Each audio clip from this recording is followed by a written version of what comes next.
I take it you will help us. Wonderful! I knew you wouldn't let us down. But come, I would introduce you to your friends in the Order. Tell me, does the name Sharlayan ring any bells?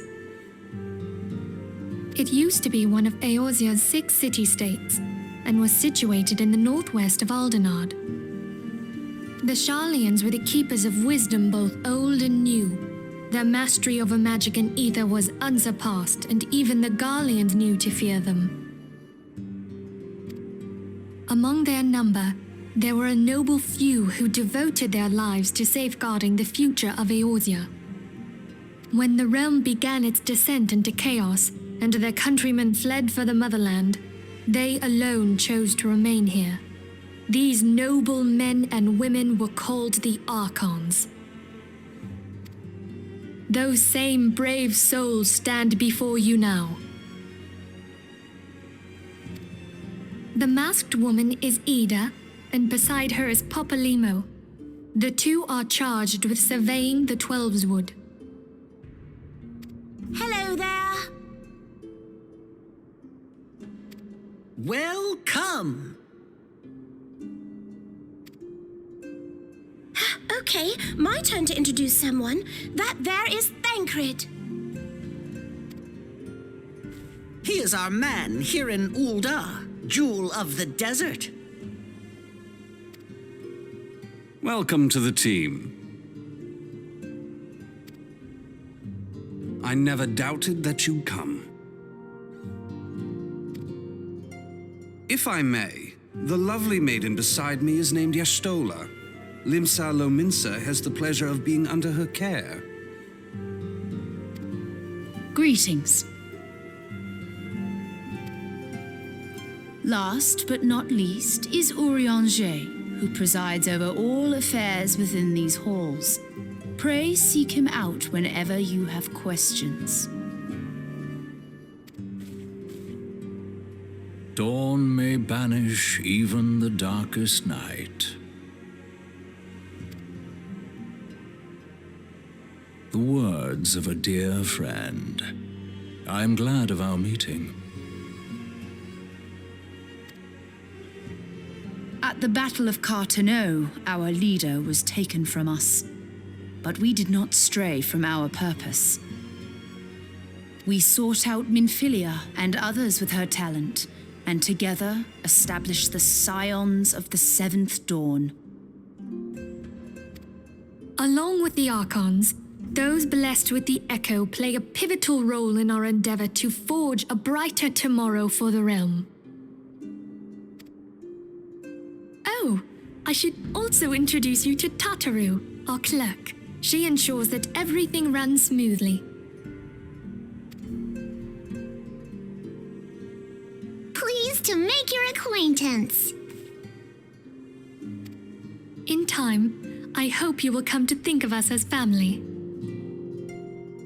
But without further ado, I would assign you your first task. Urianger, have the documents arrived from the students of Baldessian? Aye, my lady. They arrived but recently.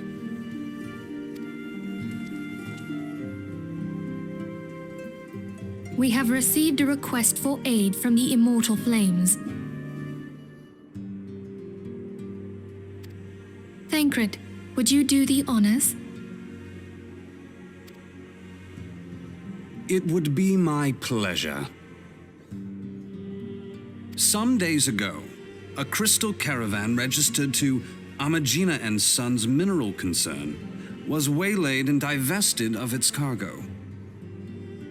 But there is more. Within a bell of the robbery, several people were reported missing from the shantytown outside the city. At a glance, one would assume the involvement of bandits, kidnappers, and coincidence. Such crimes are hardly uncommon, and the Immortal Flames deal with their like almost every day. However, this time we have reason to believe that a primal is involved. Aye, the evidence left behind implicates the Emulja, who are known worshippers of Ifrit. If we then consider the objects that were taken, there is no room left for doubt. The crimes were committed in the name of a primal.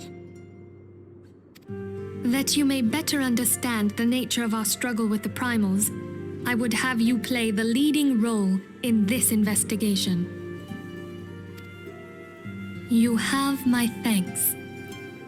If there is aught you wish to know, I recommend you speak with Thancred. He is well versed in the affairs of Ulda. Ever at your service, fair lady.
Behold, 'tis the Sultana Nanimo herself! And Roban as well.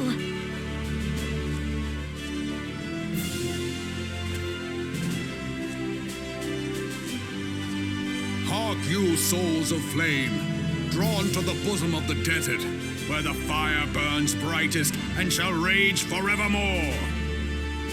Hurrah! Roban! Where since antiquity, under the sage and judicious rule of the Ur dynasty, we have wrought sand into gold. Where by the grace and glory of Nalthal have our brave sons and daughters flourished and prospered. I speak of Ul'dah!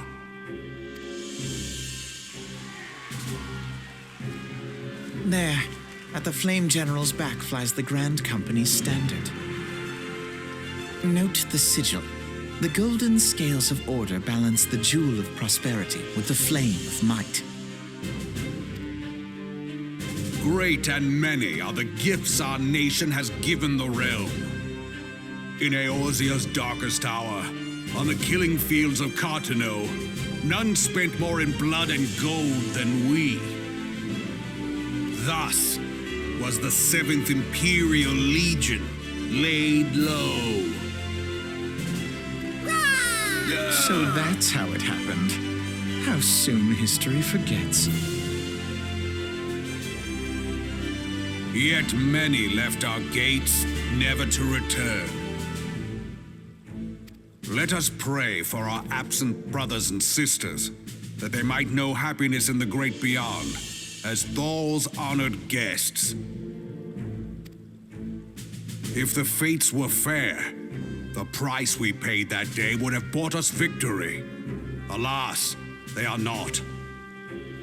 And now, but 5 years into this 7th Umbral era, the spirit of sacrifice which granted us our strength is all but dead.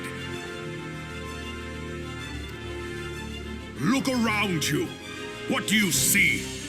A people divided, downtrodden, and enthralled. Where are the merciful alms of the rich? Where is the just steel of the righteous? I ask you, is this the great nation our brothers and sisters gave their lives to save? You who call this living, dishonor the name of the immortal flames. It is but a slow death. Our enemies surround us.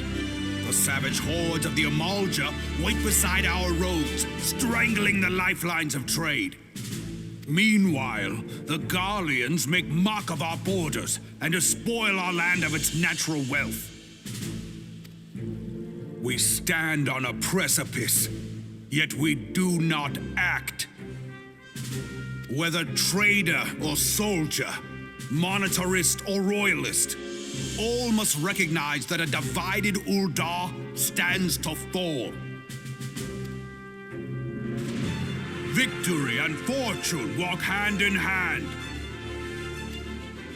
Ye who seek glory and wealth, look not to what little you can snatch from your neighbor, but to the boundless wealth of the world beyond. Now is the time to unite. Now is the time to ride forth. In the name of the Sultana, I beseech you. Line not your own coffers, but those of the immortal flames. Seek not to prosper from Ul'dah, but to restore her to prosperity. As the realm prospers, so shall Ul'dah. As Ul'dah prospers, so shall her people. Ja, for Ul'dah! Together we are one.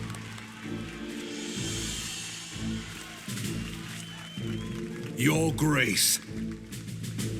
Rauban?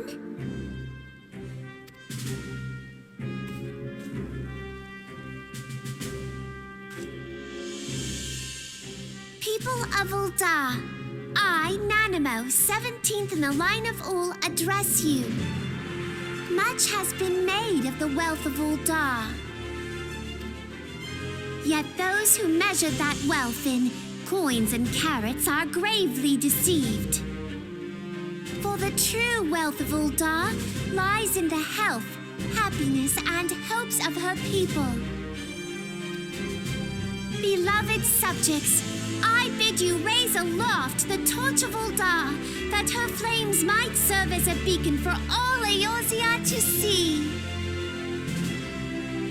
Long live Nanamo! Glory to the Sultana! For victory and fortune, stride fearless into the inferno, for we are by fire reborn!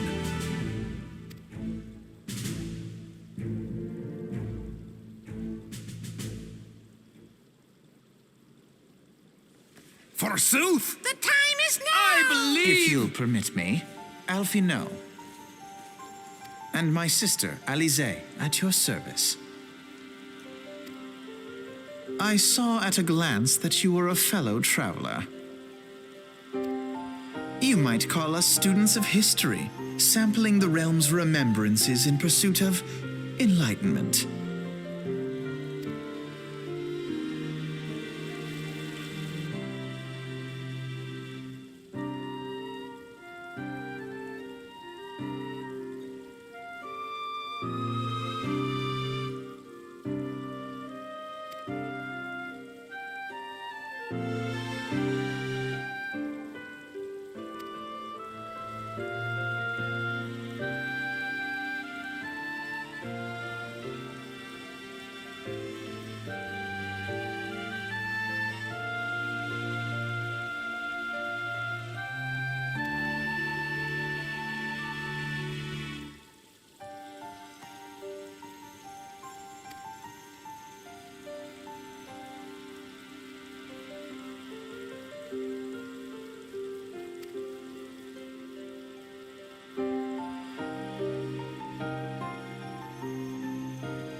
I lost my son to the calamity.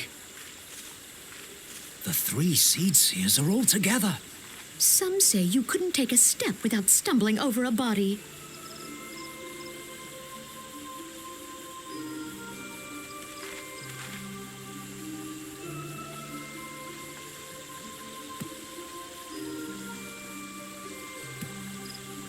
Our forebears were once strangers in the Twelveswood.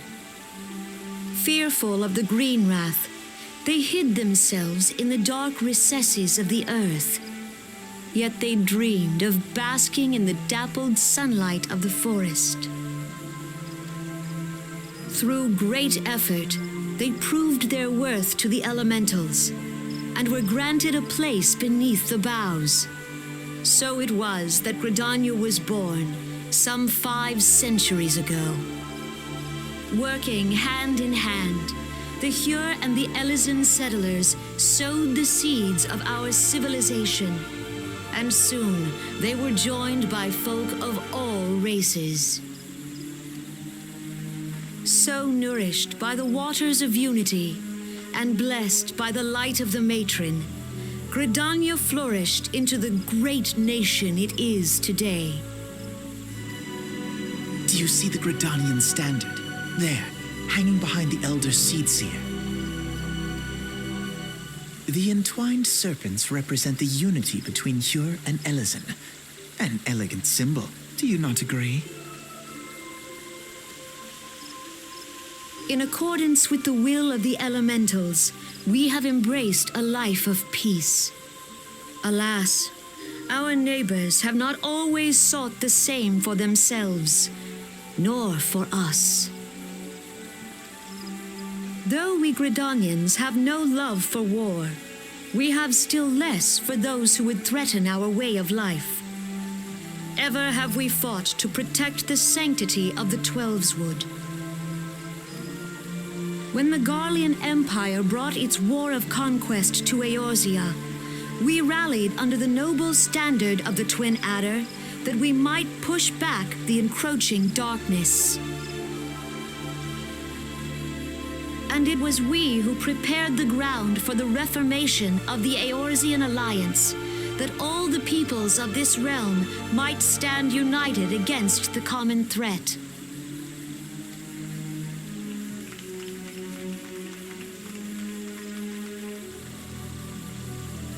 "5 years ago, the Alliance met the armies of the Empire upon the fields of Carteneau. It would prove the bloodiest battle in recent memory. Countless Gridanian lives were lost.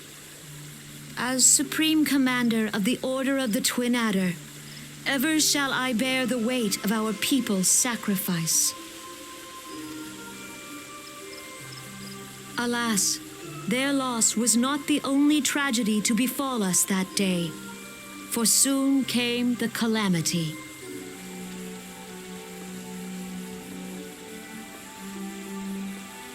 The scars borne by our forest are a constant reminder of its violence.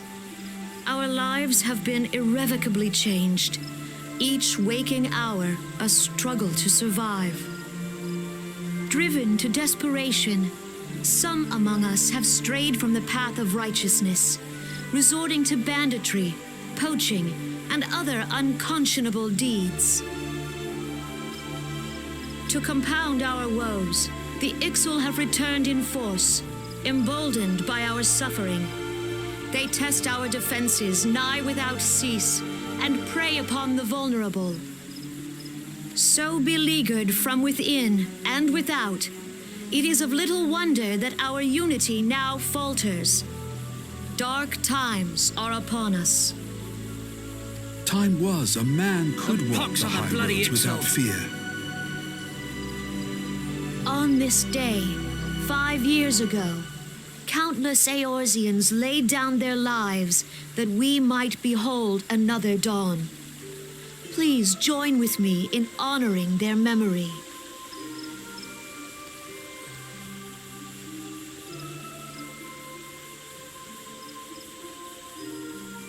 And how do you propose to honor the memory of those you cannot remember, pray tell?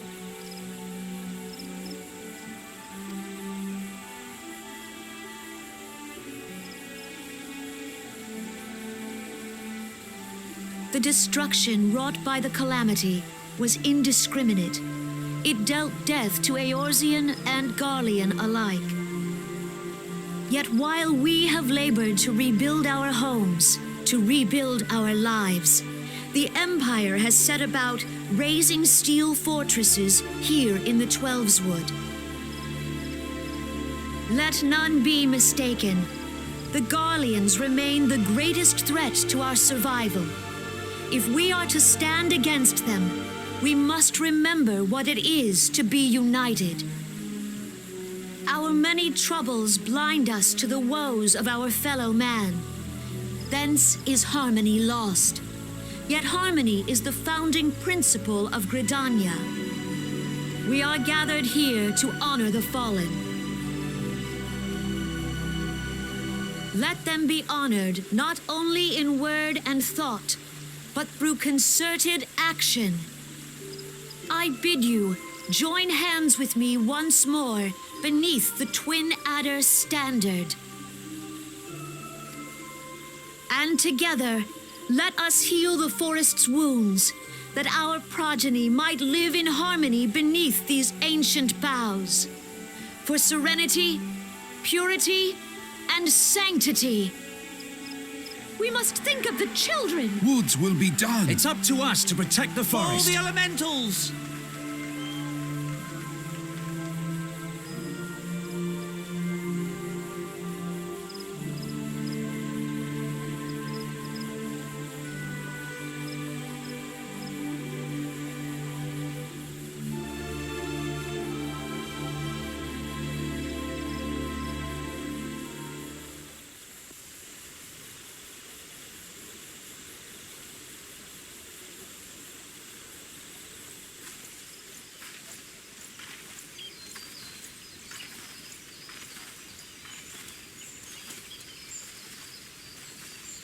Fancy meeting you again.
The Garleans are another matter altogether. So much for our alliance.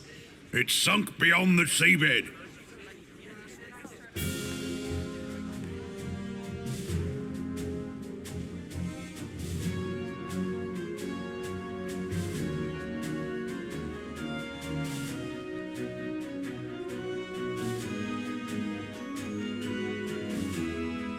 Brothers and sisters of the sea, hearken unto me. Look upon this, our mighty crimson standard, and tell me your hearts do not swell with pride.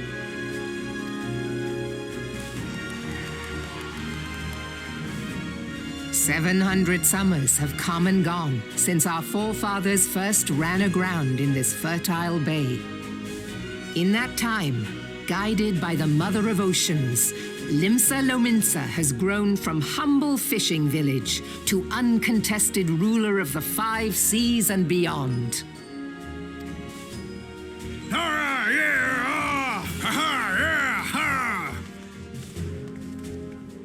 Did you look as the Admiral bid you? It is a rather stirring standard, I must say. The crimson field is meant to signify the blood of fallen crewmates, while the black longship represents a pirate vessel. When the Garlean Empire marched upon Eorzea, we assembled beneath the Maelstrom standard, and our grand company was reborn. All answered the call, from the Knights of the Barracuda to Hilthier's bloody executioners, and together we met our would-be conquerors upon the field of Cartano. That day, the world bore witness to the united strength of Limsa Lominsa. I swear to you, no army ever fought harder or with more courage, yet many of ours did not survive. Join me now in remembering those who fought in the name of freedom and fell. May their souls be returned to the sea.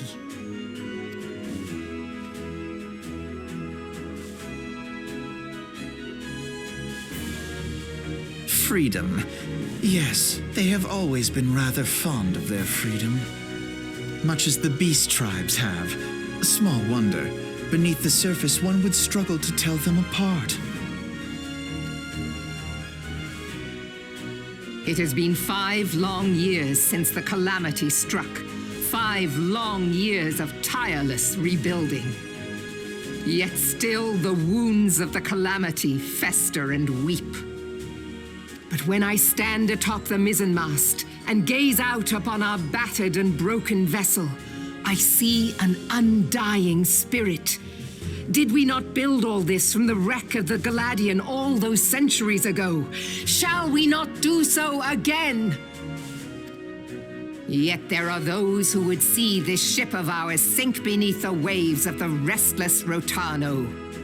The Sahagin creep ashore seeking blood for their accursed god. Those fishback The Sahagin have risen? While the mines of Ogomoro spew forth kobolds who push ever south, despoiling our lands as they go. These savage beast tribes will be the first waves to crash against our creaking hull. And behind them swells the grim tide of the Garlean Empire. Even now the Curs fly their flags within our borders. Doubt not, but that they will be upon us ere long. We are well nigh surrounded. Yet there are those among us who would rather turn their swords against their crewmates than our cannons against our foes. How can we hope to repel our many enemies when mutiny breeds below deck? There is but one course left to us. One bearing that will bring us victory over the beast hordes and the Empire both, and see this ship safe to port. We must mend the rift the calamity has reopened twixt pirate and maelstrom, and stand fast with our adventurer brothers against the coming tempest.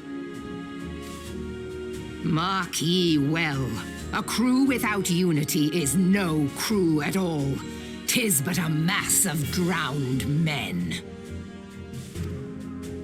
To me, then, brothers and sisters of the sea, gather beneath the undying crimson standard and pledge me your strength, your skill, your wisdom. And with the guidance of the navigator, this great vessel of ours shall ride the waves till sea swallows all. Long live the Admiral! Admiral Melvin! Gather the lads! Where's me cutlass? I'll follow ye to the 7 hells, Admiral!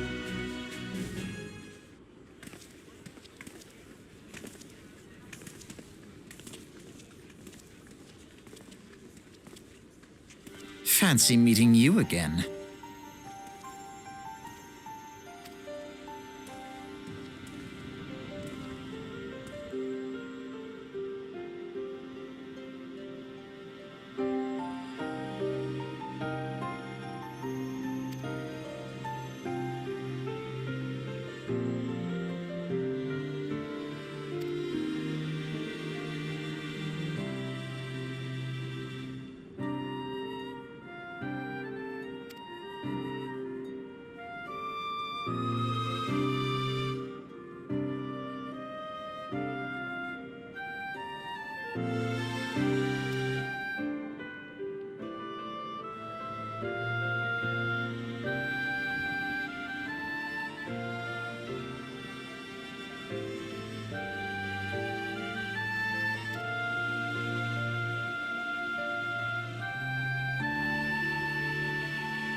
The gods only know what grand company our adventurer friend will keep.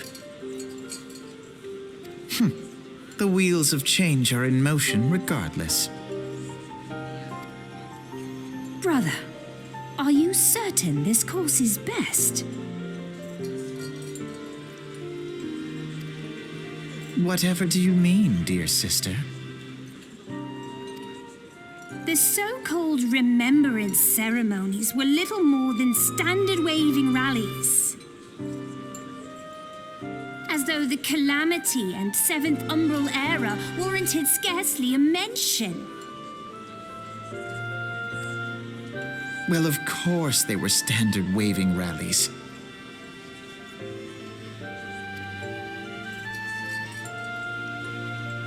Since you are so observant, mayhap you noticed what mention was made of the Warriors of Light? None. I suppose they must have forgotten the heroes who spared Eorzea a fate worse than the Calamity? No, dear Alizé, they haven't forgotten these details. They have elected to omit them. Deep are the wounds the Calamity inflicted upon Eorzea. So deep, in fact, that the realm still bleeds.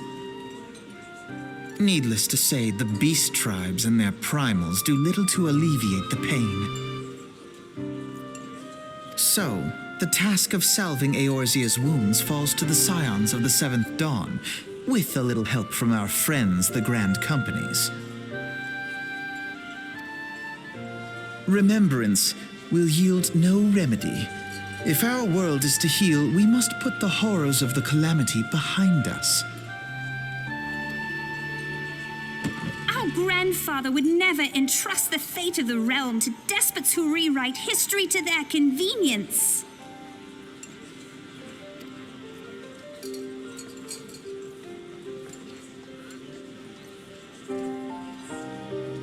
There must be another way to cure what ails this world, and I mean to find it.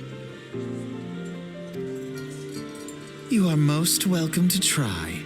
Our paths may differ, but our destination is the same. In time, I dare say we will see eye to eye. I should hope so. My lady! We are to escort you! Hope does not come into it.